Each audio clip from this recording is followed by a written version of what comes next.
Welcome to Jedi Bricks, and today I have a 2025 LEGO Lord of the Rings special with updates regarding Minas Tirith and the smaller sets that I mentioned in my previous video, and I'm also going to be showcasing and presenting Amon Hen and the Departure of Boromir. Also, very quickly, I am giving away a free sealed copy of the Nazgul Fell Beast gift with purchase, and I'm going to be announcing the winner on the 30th of July. All you have to do to enter is subscribe to the channel and comment down on this video. Let's hunt some folk.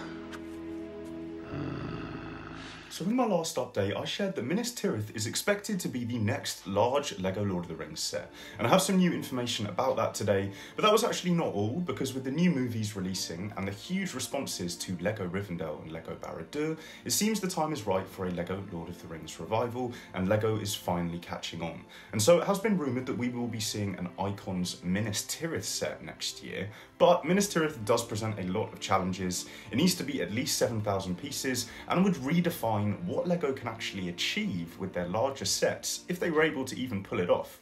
But I have actually also been hearing about a LEGO Icons Hobbiton, which was considered back in 2023 against the Rivendell set, which means LEGO already has a prototype design for a Hobbiton concept, and they were close to making it previously.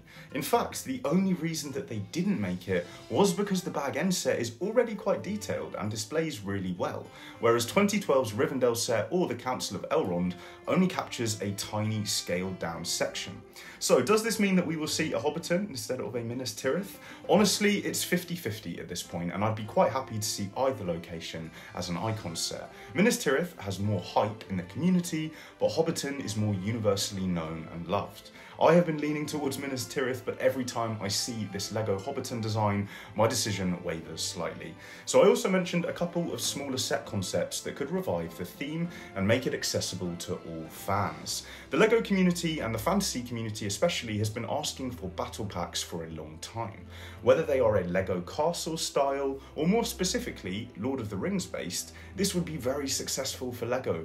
And after hearing all of your feedback, it's very clear that we want an Orc battle pack first, either a Mordor variant or something similar. And I did say this in my last update, but battle packs are just a rumour. But honestly, for me, the best way forward for LEGO is actually somewhere in between these small battle pack size sets designed for play and those giant icon sets designed for display. And this would be LEGO Lord of the Rings dioramas, which I first mentioned over a year ago with a Mines of Moria and the Doors of Durin concept. These would combine the target market of adult display sets with more accessible price points and play features. And there are already some fantastic Middle-earth mock designs out there, including this LEGO Ideas diorama of Mount Doom. But there is one location I always felt got neglected, which is the final battle in the Fellowship of the Ring, the Battle of Amon Hen, the breaking of the Fellowship, and the Departure of Boromir. It's a moment of redemption and sacrifice that has stuck with me since I first saw it as a little boy. And some of you may not know this, but I am actually also a mock designer that especially enjoys designing dioramas like my Jedi Council build. So with all of that in my head, I rewatched the scene a few times and decided to set about designing the set myself.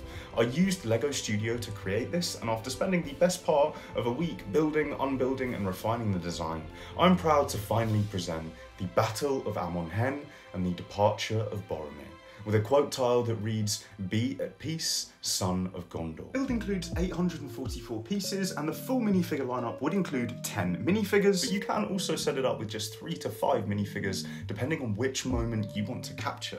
The core lineup would be Aragorn, Boromir, Lurtz, and 2 Uruk Hai warriors, but you can also include Legolas and Gimli, along with Merry and Pippin and some extra Uruk Hai warriors, to create this full run-along scene. And I've designed it so you can actually create multiple individual scenes from the movie, so let's take a closer look at those. I took inspiration from many different shots inside the movie, along with non-LEGO Amon Hen dioramas, and also artworks capturing the hill of Amon Hen.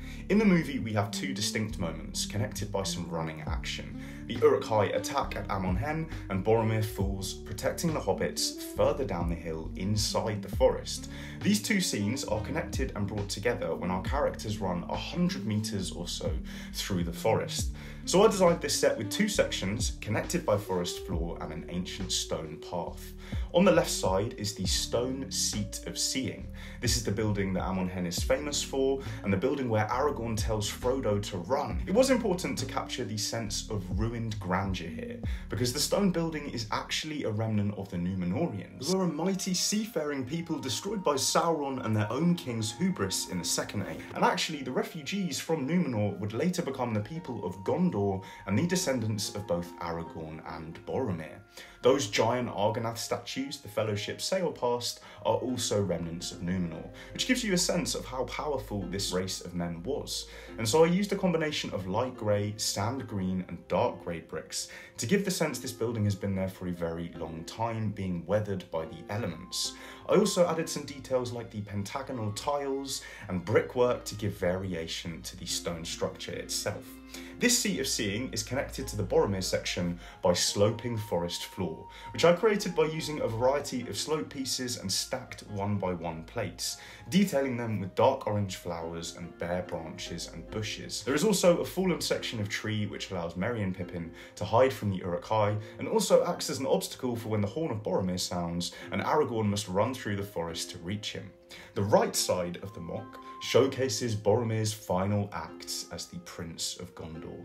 In the scene, you can clearly see ancient statues in the background of Boromir fighting, and the forest is full of tall, thin trees with yellow, green and gold leaves. So I designed these features around another grassy slope to frame the background of the scene. The trees themselves are connected via technic axles and then are buried inside the slopes of the hill.